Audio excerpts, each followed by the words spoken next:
our Indigenous Hands broadcast once again. This week we are talking about multilingualism, a topic that we've been treating for the past few weeks. So we are looking at multilingualism and linguistic diversity in a different perspective today. Today we will be looking at multilingualism and linguistic diversity from the perspective of election that is going on in Nigeria. Today our topic is linguistic diversity.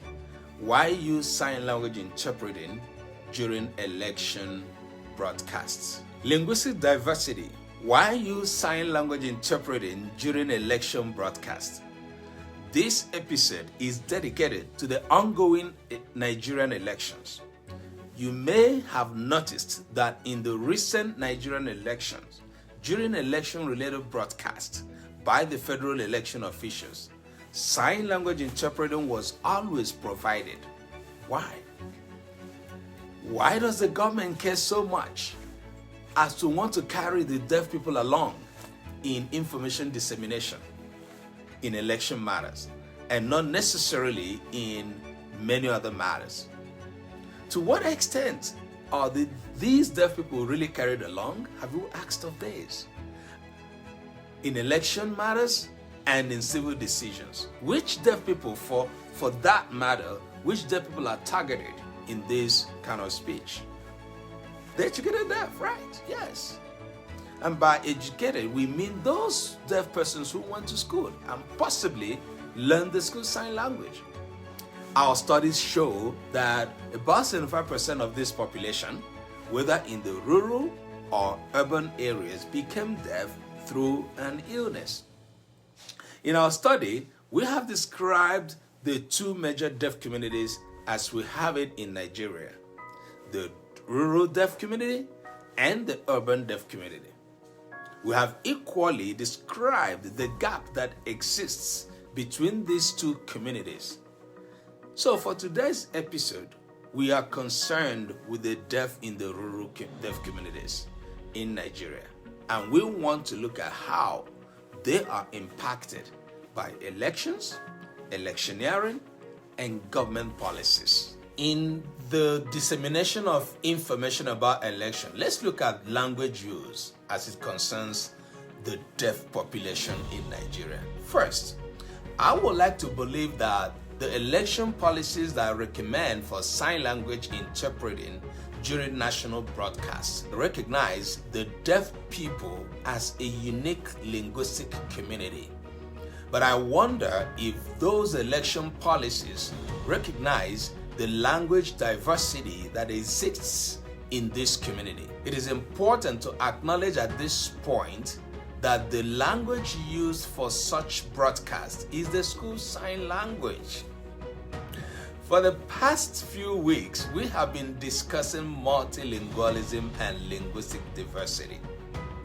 And in the recent episode, Dr. Mary Edward pointed out the advantages and disadvantages of multilingualism, and she led us to understand that the advantages are far more than the disadvantages. Multilingualism underscores the language right of every linguistic community, including the rural deaf linguistic communities. Providing sign language interpreting for election broadcasts suggests that elections are an important civic exercise that are meant to impact the lives of the citizens to a large extent. As a result, using a foreign-based and English-based sign language to interpret election broadcasts indicates how much the government and the society protects the language rights, the fundamental rights of our indigenous deaf citizens, and how much they are carried along in the decision making that primarily impacts their lives. Let us dig into the structure of Nigerian deaf community a bit. Although deaf representation in the labor force and in governance is very low, most deaf people found in the corridor of power and labor force are those who were once hearing and became deaf as young adults, or those who are partially deaf and possibly have speech. The majority of this set of deaf people learn sign language in school and are more involved in civic and social activities. It is from this group that also have deaf people that participate in elections, and some of them also get used by politicians for their personal political gains. The question is, what population of deaf people does this group represent?